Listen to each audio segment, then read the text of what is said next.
క్వశ్చన్లు ఇంగ్లీష్లో పెట్టించాను. మీరు తెలుగు మీడియం అయి ఉంటే మీ చేతిలో పీడిఎఫ్ క్వశ్చన్ పేపర్ ఉంది కాబట్టి మీరు చూసుకోవచ్చు. క్వశ్చన్లన్నీ తెలుగు ఇంగ్లీష్లో ఉన్నాయి. నా కన్వీనియన్స్ కోసము నేను ఇంగ్లీష్లో పెట్టించాను. నా కన్వీనియన్స్ కోసము ఇంగ్లీష్లో పెట్టించాను. ఇది మీ ఒరిజినల్ క్వశ్చన్ పేపర్ పీడిఎఫ్ని రైట్ జస్ట్ క్వశ్చన్స్గా కాపీ చేసి పెట్టింది. అన్ని క్వశ్చన్లు మీకు ఈ రోజు కనుక మీరు ఎగ్జామ్ రాసుంటే అన్ని క్వశ్చన్లు మీకు వచ్చి ఉంటాయి.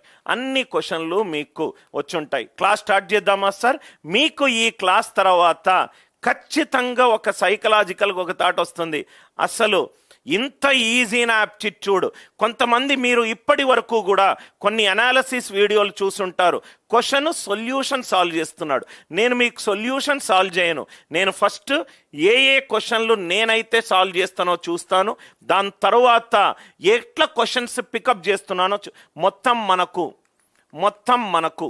50 క్వశ్చన్లు ఉన్నాయి. మొత్తం మనకు 50 క్వశ్చన్లు ఉన్నాయి.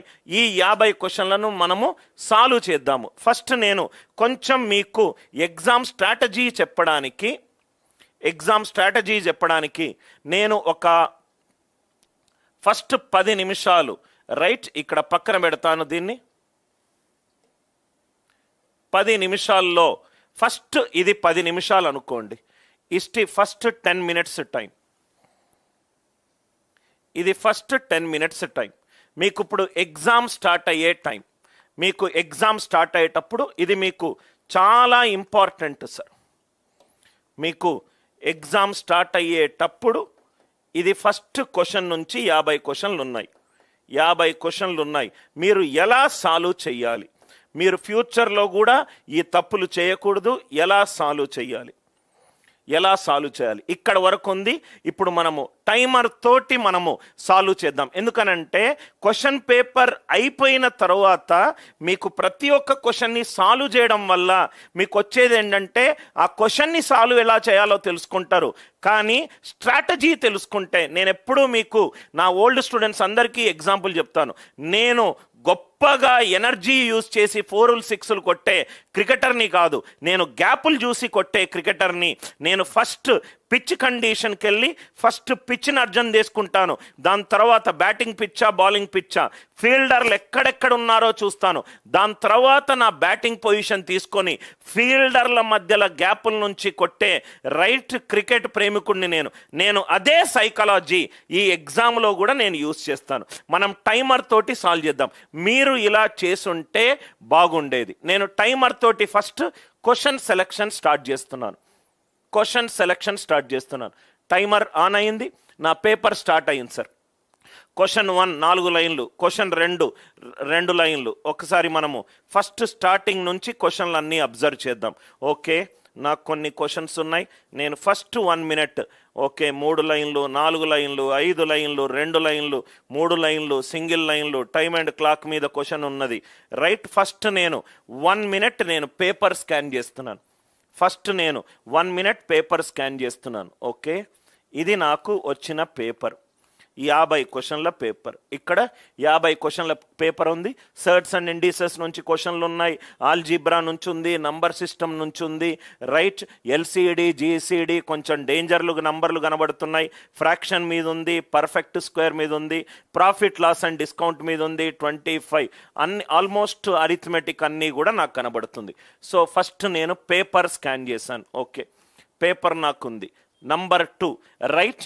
నా ఫేవరెట్ సెక్షన్స్ ఏవైతే ఉన్నాయో డైరెక్ట్ క్వశ్చన్లు ఎక్కడెక్కడ ఉన్నాయో చూస్తున్నాను. సింగిల్ లైన్ క్వశ్చన్లు ఎక్కడెక్కడ ఉన్నాయో చూస్తున్నాను. సింగిల్ లైన్ నాకు ఇక్కడ ఒకటి కనబడ్డది, నేను సర్కిల్ పెట్టుకుంటాను రైట్. నాకేం తొందర లేదు సార్, నాకు ఇది కూడా ఒక సింగిల్ లైన్, ఇది కూడా 2 లైన్ సర్కిల్ పెట్టుకుంటాను. అంటే నాకు ఈజీగా అయిపోయేది రైట్. దాని తర్వాత సింగిల్ లైన్ల మీదనే నా ధ్యాస ఉంటుంది. నేను ఫస్ట్ సింగిల్ లైన్లు క్యాల్కులేషన్ డిఫికల్ట్ వస్తే అది తర్వాత చేస్తాను. క్యాల్కులేషన్ డిఫికల్ట్ వస్తే నాకు తర్వాత సింగిల్ లైన్ క్వశ్చన్లు, ఈ క్వశ్చన్లను మాత్రము వదిలిపెట్టే ఛాన్సే లేదు. సింగిల్ లైన్ క్వశ్చన్లు, ఇది సింగిల్ లైన్ క్వశ్చన్, ఇది సింగిల్ లైన్ క్వశ్చన్, ఇది సింగిల్ లైన్ క్వశ్చన్లు ఫస్ట్ నేను డార్క్ చేసుకున్నాను. సో ఇప్పుడు నేను సాల్వింగ్ స్టార్ట్ చేస్తాను. క్వశ్చన్ ఏమన్నాడు, set of all perfect numbers and twin prime numbers among the numbers. మొత్తం 9 నంబర్లు ఇచ్చాడు. ఆ 9 నంబర్ల నుంచి నాకు పర్ఫెక్ట్ నంబర్లు కావాలి, ప్లస్ నాకు ట్విన్ ప్రైమ్లు కావాలి. పర్ఫెక్ట్ నంబర్లు ఇప్పటి వరకు నంబర్ సిస్టమ్ క్లాస్ కరెక్ట్గా ఉంటే, సంఖ్యా వ్యవస్థ క్లాస్ తీసుంటే ఈ క్వశ్చన్ 2 సెకండ్లు, 2 సెకండ్లు. ఇప్పటి వరకు పర్ఫెక్ట్ నంబర్లు ఏవైతే కనుక్కున్నారో అన్నీ కూడా 6 తోటి కానీ 8 తోటి కానీ ఎండ్ అయ్యే నంబర్లు. పర్ఫెక్ట్ నంబర్స్ ఇప్పటి వరకు కనుక్కున్న నంబర్లన్నీ 6 తోటి కానీ 8 తోటి కానీ ఎండ్ అయిన నంబర్లు. 6 లేదు ఇక్కడ, 6 లేదు ఇక్కడ, 6 లేదు ఇక్కడ. ఖచ్చితంగా ఫస్ట్ 1 మినిట్లో ప్రాబ్లం సాల్వ్ చేసేటప్పుడు నాకు చూడంగానే 1 మినిట్లో ఆన్సర్ వచ్చింది. నా ఎక్స్ప్లెనేషన్ కూడా కొంత టైం యాడ్ అవుతుంది, ఇక్కడ యాడ్ అవ్వాల్సిన అవసరం లేదు. 50th అయిపోయింది. Next 9x power 2/3, 9x power -2/3. C 2 power 2 అంటే 4 సార్, 2 పవర్ -2 అంటే 1/4. ఎప్పుడైతే పవర్లో నాకు మైనస్ ఉన్నదో వాల్యూ దారుణంగా కింద పడిపోతుంది, 1 ఫామ్కి వస్తుంది. అంటే ఇది చాలా చిన్న వాల్యూ. 9x పవర్ 2/3 82 అంటే 9 81. x పవర్ 2/3 9 అవ్వాలి, x పవర్ 2/3 9 అవ్వాలి. Are you all with me? అంటే x వాల్యూ ఎంత? 9 power 3/2, 9 power 3/2, 3 square power 3/2. X value 27, X value 27. నాకు ఇక్కడ క్యాల్కులేషన్లే అవసరం లేదు సార్, నాకు ఇక్కడ క్యాల్కులేషన్లే అవసరం లేదు. √27 దేనికి నేను క్యాల్కులేషన్లు యూజ్ చేయను, అక్కడ √27 ఉన్నది. √25 is 5. So 5 2s are 10, 10 + 2 22, √22.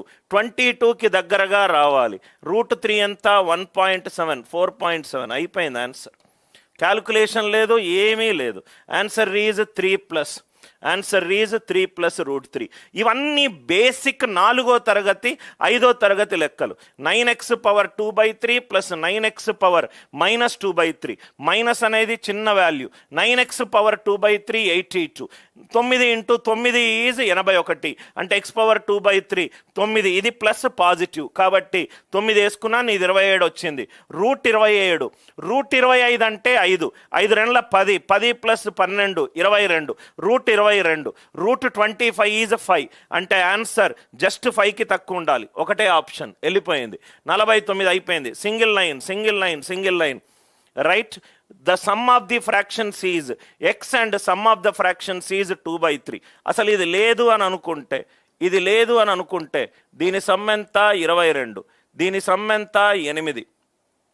Question ఏం అడుగుతున్నాడు? x - y అంటే 14. కానీ ఇక్కడ ప్లస్ పాజిటివ్ వాల్యూ ఉన్నది. ఆన్సర్ <14. చూడంగానే ఎగిరిపోయింది, ఇది ఎగిరిపోయింది, ఇది ఎగిరిపోయింది.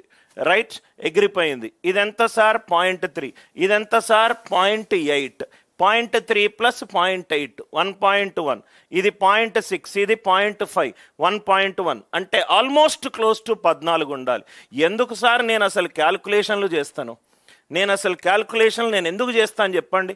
ఆన్సర్ 13, 13/14.